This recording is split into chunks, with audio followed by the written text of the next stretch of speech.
Hi, my name is May. I am 28 years old.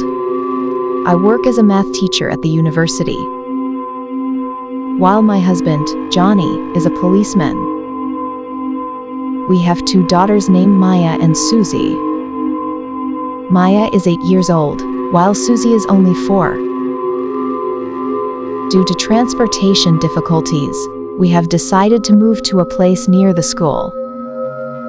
The house that we found looked nice. There weren't any damages, and the landlady is very sweet. She gave us a quick tour of the house, assuring us that the house was perfect for us to live in.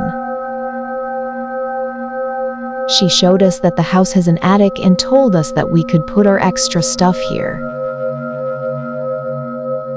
I noticed a bed that seemed like a child's bed, and next to it are a couple of boxes.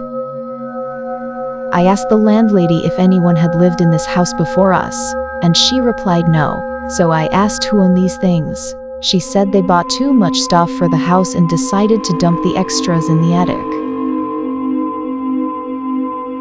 Overall, the house was perfect, and the place is super convenient since it's near the place where we work. My husband and I both agreed to move in, and my daughters were super happy about it.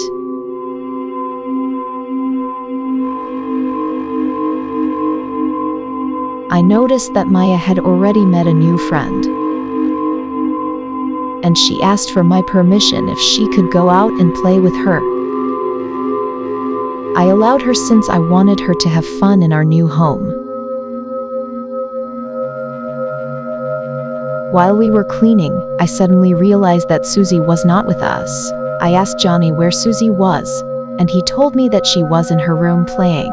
I went to check on Suzy, and I found her facing the blank wall of the room, talking, as if she was talking with someone. I asked her who she was talking with, and she replied, "My new friend, Billy."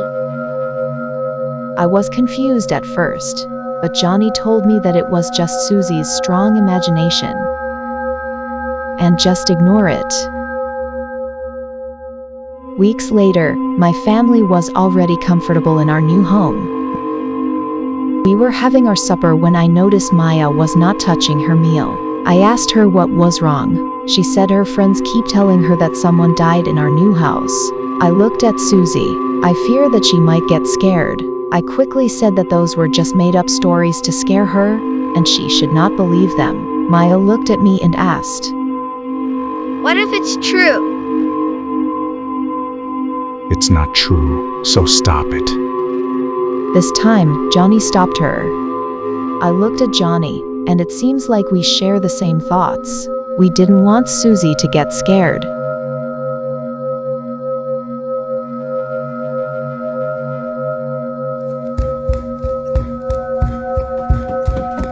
Time has passed, and it's 1 a.m. My whole family was sleeping, but I was awakened by the sound of footsteps running outside our bedroom. It sounded like 2 people were running. I looked at Johnny, and he was already awake. He told me he heard it too. I thought it was only our daughters, so I went to grab my phone and opened an app that allows us to connect to our CCTV cameras. I checked the cameras of the girls, and I only saw Maya sleeping while Suzy was not in her bed.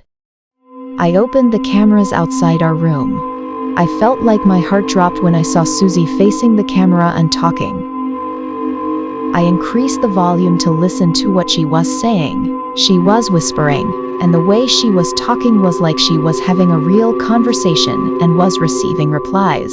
But we didn't hear anyone but her. I looked at my husband. Someone's with her.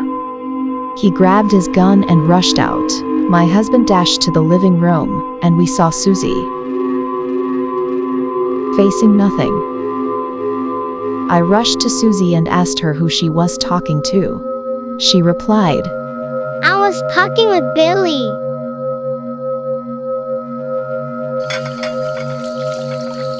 We tried to forget about what happened that night.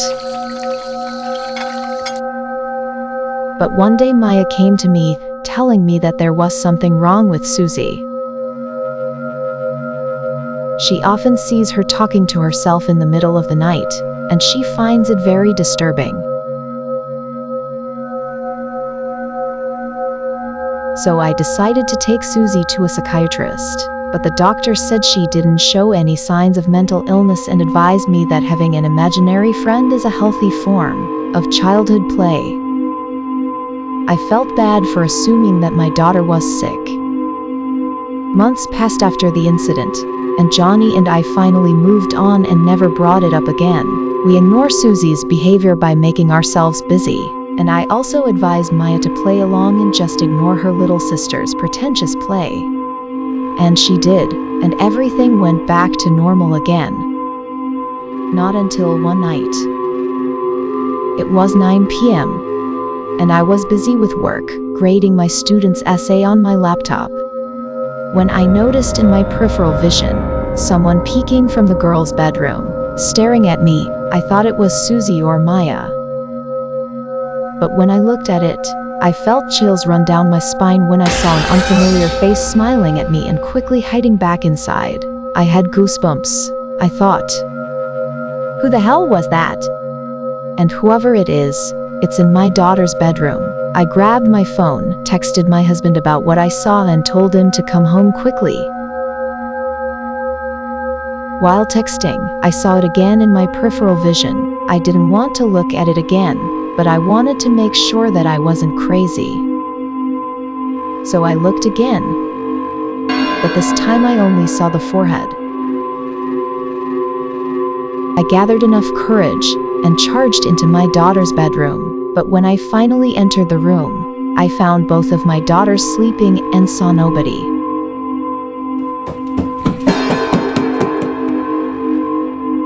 Johnny arrived, catching his breath and saying he ran home after he read my text. I told him what I saw and asked him to move out. Johnny agreed and said he couldn't bear to see his family terrified. We explained everything to the landlady, and she was sad about us leaving. She apologized to us and told us the truth. She said we weren't the first to live in this house. She told us that the first couple to rent this house had a sick child who never woke up one day. His name was Bill. The two couples left, leaving their child's deathbed in the attic along with his belongings. I was shocked. Johnny was mad and asked why she lied to us. She apologized and said she didn't know that the boy's spirit was not at peace. I couldn't believe to what I have just heard. All this time, Suzy's imaginary friend was the spirit of the boy who died in this house. We left the house for good. We left our things and carried nothing, because I fear that the ghost might attach itself to something and follow us to where we were going. Suzy woke up. I apologized to her for not waking her up and told her we found a bigger house to live in. I know she feels sad since she won't be seeing her imaginary friend anymore, which is a good thing. She looked around and laughed. She was happy. I was relieved. I asked her if she was excited. She looked at me and replied, We're so excited to see our new home. Where? I was confused. You mean you and Maya? I asked. She laughed and replied, No, me and Billy.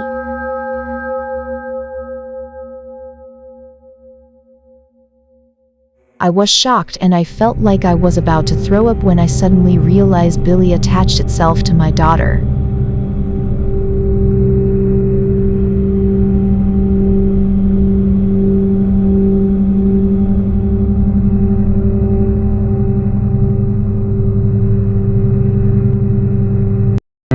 Mean Jay! Wake up, Jacob! Help! You're sleep drowning again! Help! Jacob! Help! Oh, for fluff's sake! Help! Hey, Daryl! Help! Throw him in the litter box! Fast as fluff, boy. Still fast as fluff, boy. I got it! It's mine! No, I got it cornered over here! So I wound up and I reared back and then I punched him in his fluffin' face. What kind of hairless kitten is that?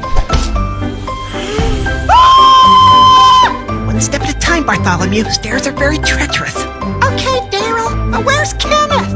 Wait up, guys! I'm coming! Talk about my mama again, Derek. Yo, Mama, so fat. Timothy, try this tuna broth.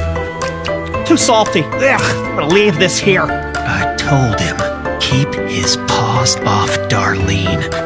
He's behind me, isn't he? I can feel his breath. Our entire litter is orange.